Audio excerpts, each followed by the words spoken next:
नमस्कार, मैं गौरव जोशी श्रीमती मोहर देवी तापड़िया गर्ल्स कॉलेज जसवंतगढ़ के इस यूट्यूब चैनल पर आपका स्वागत करता हूं। हम पढ़ रहे हैं चैप्टर नंबर 7 सीमांत लागत निर्णय के एक उपकरण के रूप में, और इस चैप्टर का 5वां क्वेश्चन। विक्रय मूल्य है 10 रुपये प्रति इकाई, 70% क्षमता पर विक्रय है 70,000 रुपये, वेरिएबल कॉस्ट है 2 रुपये per unit, semi variable cost में जो फिक्स कॉस्ट है वो है 7,000 रुपये की और वेरिएबल कॉस्ट है 50 पैसे पर यूनिट। आगे लिखा है fix cost ₹20,000 at present level. अभी 70% क्षमता पर उत्पादन करने पर जो फिक्स कॉस्ट है वो है 20,000 रुपये की, but increase by ₹4,000 at 90% level और मोर, यानी कि 90% स्तर पर जैसे ये विक्रय उत्पादन पहुंचता है ये फिक्स कॉस्ट 4,000 रुपये से बढ़ जाएगी 90% या उससे अधिक क्षमता पर उत्पादन या विक्रय करने पर। पूछा है क्षमता के 70%, 80% और 90% लाभ पर 90% विक्रय पर लाभ की राशि ज्ञात कीजिए। पूछा है क्षमता के 70%, 80% और 90% विक्रय पर लाभ की राशि ज्ञात कीजिए। यदि विक्रय मूल्य 10 रुपये हो और दूसरा यदि विक्रय मूल्य 9 रुपये प्रति इकाई हो, तो लाभ की राशि ज्ञात करनी है। Statement of profitability when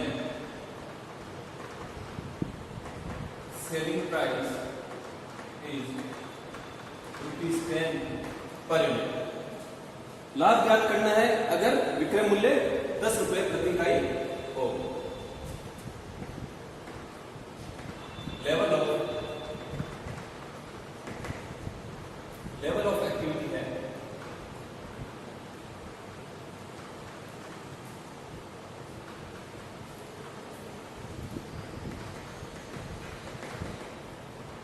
level of activity है 70%, 80% और 90%। प्रोडक्शन जो हो रहा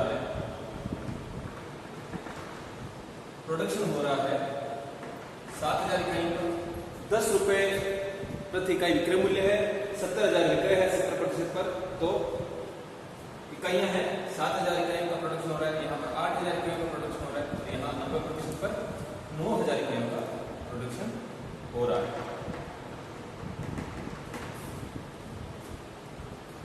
अब बात करें सेल्स की, तो सेल्स 7,000 इकाइयों को 10 रुपये प्रति इकाई के हिसाब से 70,000, 80,000 की सेल और 90,000 की सेल।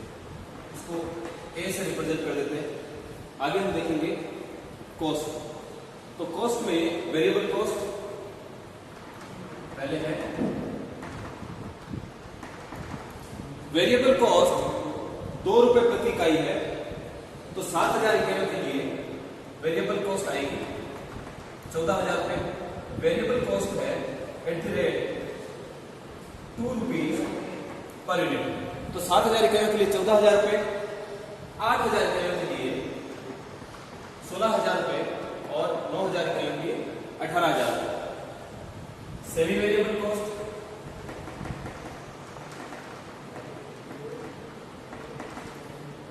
वेरिएबल कॉस्ट में फिक्स्ड कॉस्ट है 7,000 की, वो हर एक उत्पादन स्तर पर लेवल ऑफ एक्टिविटी पर समान रहेगा। और फिर है वेरिएबल कॉस्ट है एट द रेट 50 पैसा पर यूनिट, तो 7,000 इकाइयों के लिए 3,500 रुपये, 8,000 इकाइयों पे 4,000 और 9,000 इकाइयों के लिए 4,500। अब फिक्स कॉस्ट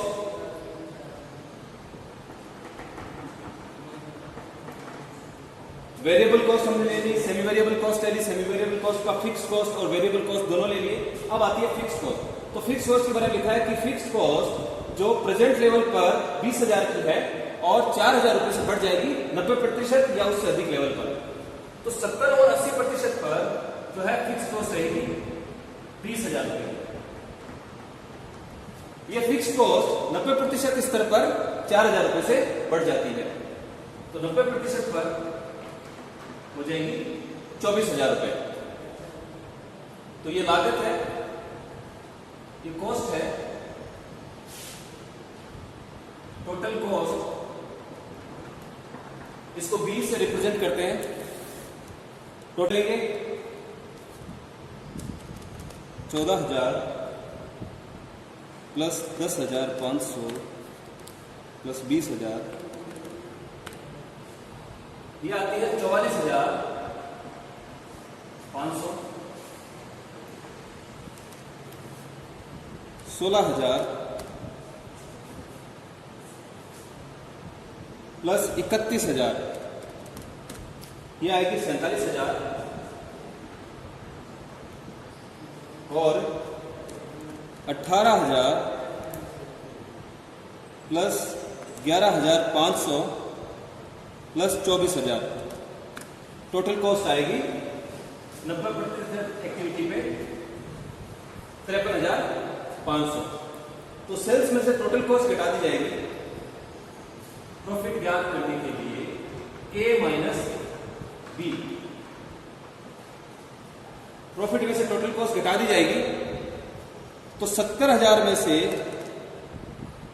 44,500 माइनस कर दिए तो 25,500 का प्रॉफिट आता है 70% लेवल ऑफ एक्टिविटी पे।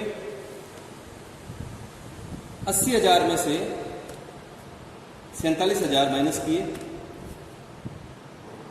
80,000 में से 47,000 माइनस किए तो 33,000 का प्रॉफिट आएगा 80% लेवल ऑफ एक्टिविटी पे। और 90,000 में से 53,500 माइनस किए तो प्रॉफिट आएगा 36,500। तो क्षमता के 70%, 80% और 90% पर लाभ की राशि अगर विक्रय मूल्य 10 रुपए हो, अगर विक्रय मूल्य 10 रुपए प्रति इकाई हो तो 70%, 80% और 90% क्षमता पर लाभ होगा। 70% पर होगा 25,500 का, 80% पर होगा 33,000 का और 90% पर होगा 36,500 रुपए का। अब अगर यही विक्रय मूल्य 9 रुपए पर यूनिट हो, 9 रुपए पर यूनिट हो तो लागतों में किसी भी प्रकार का बदलाव नहीं होगा। लागतें समान रहेगी। 70% एक्टिविटी पर 44,500, 80% पर 47,000 की टोटल कॉस्ट आएगी और 90% एक्टिविटी पर 53,500 आएगी। लागतों में किसी भी प्रकार का कोई अंतर नहीं आएगा। केवल विक्रय मूल्य में परिवर्तन हुआ है 1 रुपए से। 10 रुपए की जगह अब जो विक्रय मूल्य है 9 रुपए प्रति इकाई है, तो सेल्स वैल्यू जो है वो कम हो जाएगी। 7,000 इकाइयों को मल्टीप्लाई करेंगे 9 रुपए से तो 63,000। 8,000 को 9 से मल्टीप्लाई करेंगे तो 72,000 की विक्रय होगा और 9,000 को 9 से मल्टीप्लाई करेंगे तो 81,000 का की सेल्स होगी। तो केवल 9 रुपए प्रति का विक्रय मूल्य कर देने पर सेल्स वैल्यू में परिवर्तन होगा। लागतें समान रहेगी, टोटल कॉस्ट सेम रहेगी। और अब अगर देखा जाए तो 63,000 में से 44,500, 63,000 माइनस 44,500, अब प्रॉफिट आ रहा है 18,500। पहले प्रॉफिट आ रहा था 25,500, तो 7,000 का अंतर हो गया। यहां पर 8,000 का अंतर हो जाएगा प्रॉफिट में। 72,000 मतलब विक्रय मूल्य में कमी करने पर जो प्रॉफिट है वो भी कम हो जाएगा 8,000 रुपए से, 8,000 इकाइयों के उत्पादन पर या विक्रय पर। तो 72,000 माइनस 47,000, 25,000। 80% एक्टिविटी पर 25,000 रुपए का प्रॉफिट होगा अगर 9 रुपए विक्रय मूल्य कर दिया जाए। और पहले 10 रुपए जब विक्रय मूल्य था तब लाभ था 33,000 का, क्योंकि 8,000 रुपए कम हो गए। इसी प्रकार 81,000 में से 53,500 गए तो बचते हैं 27,500। अब प्रॉफिट हो रहा है 27,500 का और पहले प्रॉफिट हो रहा था 36,500 का। 9,000 का प्रॉफिट यहां पर कम हो गया। तो तो जो पहला पूछा था पॉइंट की क्षमता के 70%, 80% और 90% विक्रय पर लाभ की राशि ज्ञात कीजिए यदि विक्रय मूल्य 10 रुपए हो, और दूसरा यदि विक्रय मूल्य 9 रुपए प्रति इकाई हो। तो ये हमने ज्ञात कर लिया। आगे पूछा है वर्तमान उत्पादन में प्रतिशत वृद्धि। इसी में एक क्वेश्चन और पूछा जा रहा है, इसी में एक क्वेश्चन और पूछा जा रहा है। इस क्वेश्चन में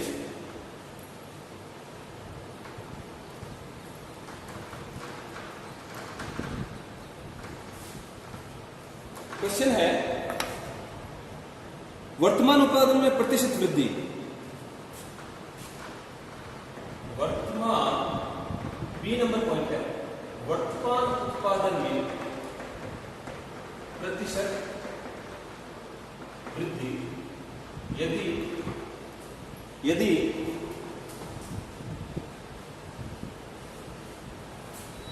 कंपनी विक्रय मूल्य में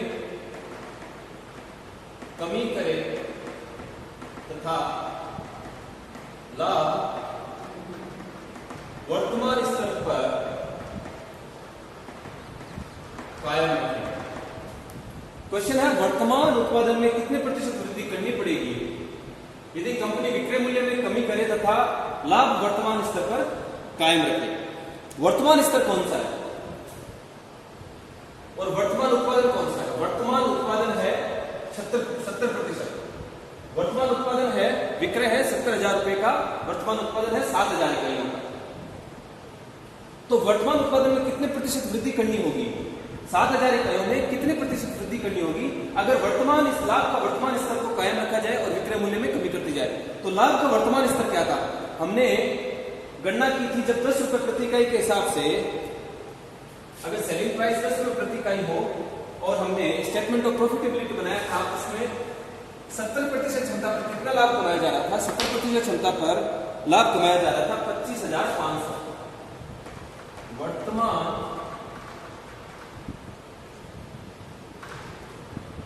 70%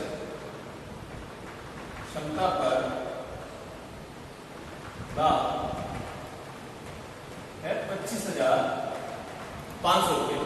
तो वर्तमान स्तर कायम रखना है, 25,500 का लाभ कमाना है, विक्रय मूल्य में कमी करनी है, विक्रय मूल्य को 9 रुपया करना है और ये बताना है कि अगर 9 रुपये विक्रय मूल्य कर दिया जाए और 25,500 का लाभ कमाया जाए तो वर्तमान उत्पादन में कितने प्रतिशत वृद्धि करनी पड़ेगी।